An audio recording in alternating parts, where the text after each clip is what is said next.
Well, hello, friends, and welcome to another WSIB Truth Matters with Joe Machado. I hope you're enjoying your day.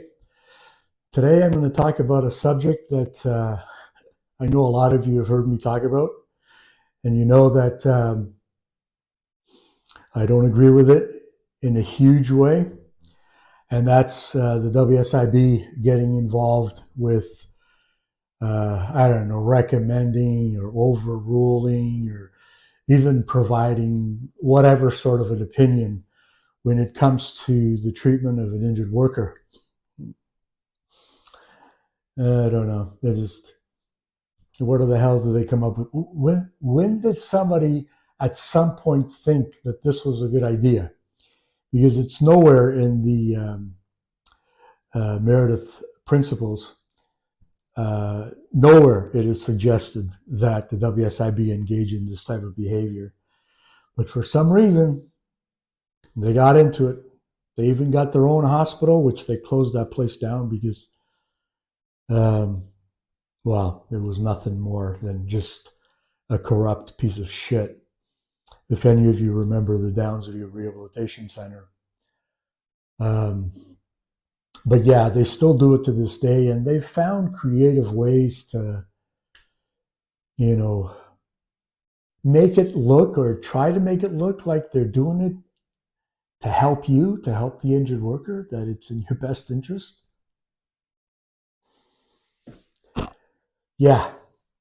So anyway, since they engage in this type of activity and I bring it up and I always have a bit of sarcasm and disdain and a distaste for this kind of shit, I should introduce you to some of these people that the WSIB relies on to overrule your own doctors who have gone to, university and to get a medical degree, and some of them to become specialists. There's a lot of money involved in that.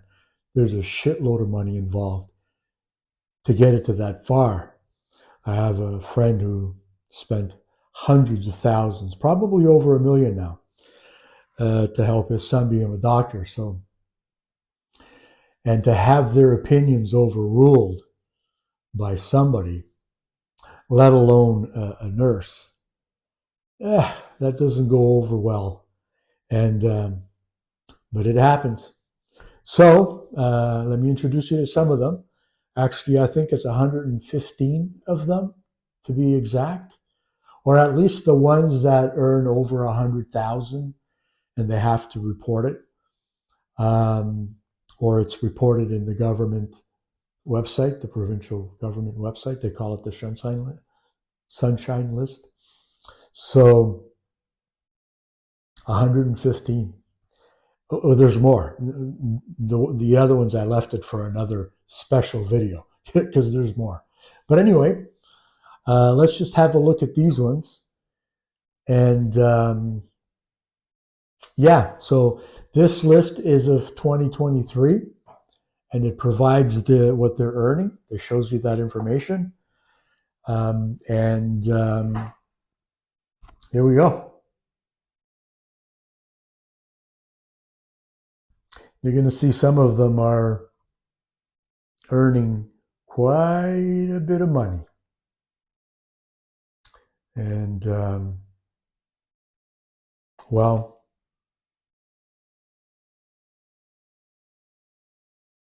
I need to show you this so you can see it. Seeing is believing. And sometimes we hear things and we think, oh, well, no, maybe not really. Yeah, it's just hearsay, or it's in the fake news or whatever.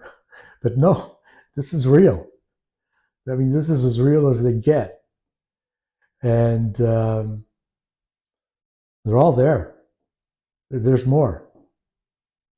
So just bear with me for a sec here. Over 6 figures.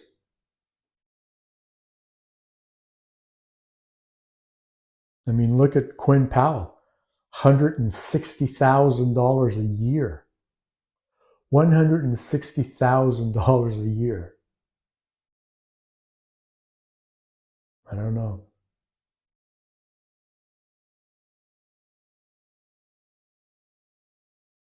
And some of them are writing right now in your file. So there's a total of 115, and they're earning an average of 103,000 per year. So it's just under 12 million in annual payroll.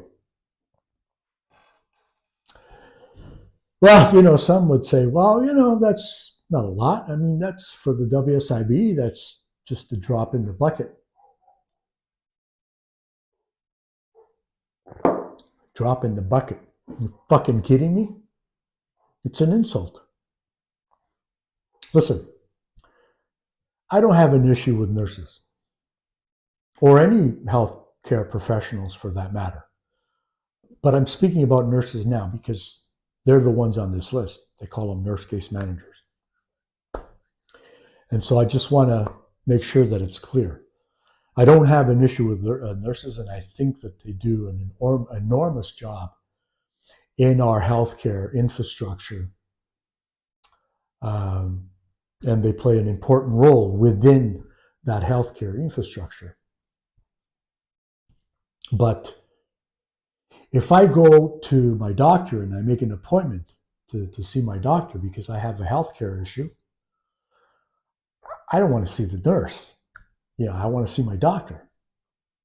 And if my doctor makes a recommendation for me to see a specialist, and I go to the specialist, and the specialist runs some tests, and comes up with a diagnosis and some sort of a treatment plan, and he tells me to follow up with my doctor, I want to follow up with my doctor, not the nurse.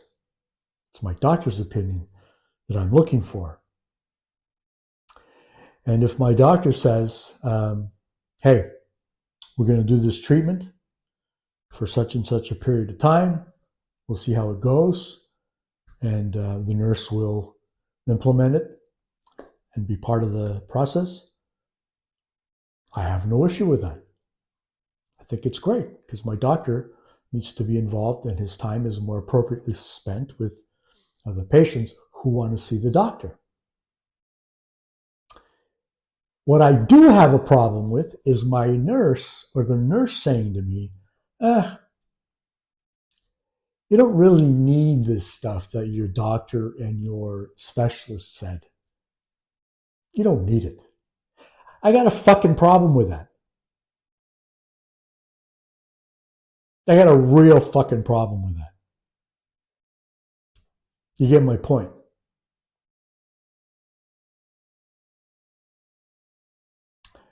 You should be enraged every time there's a denial and a case manager says, well, we consulted with our medical people and, they said that, nah, you don't need more physio or you don't need more medication or. So, my friends, it's a short one, but I wanted to leave you with that because I don't make these statements that I make in these videos just off the cuff and try to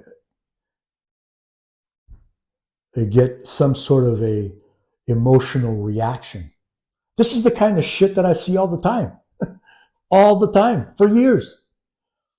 And this is the kind of shit that I hear my clients tell me and our members, where their doctors overruled by, well, you know where I'm going with this, right? It's got to stop. They have no business being in the business of doing anything medical. Their only business should be looking at a Form 7, a Form 6, a Form 8, looking at the information. Maybe they need some clarification, statements or whatever, considering the medical that's being sent to the file from the worker's doctor. Say, okay, that's what the doctor's recommending, of course. Section 33 of the Workplace Safety and Insurance Act says that we should provide and support healthcare treatment for the worker. That's what I'm going to do, because Section 33 says that that's what I'm authorized to do. And that's what I'm going to do. Not try to scheme and come up with ways to overrule the doctors.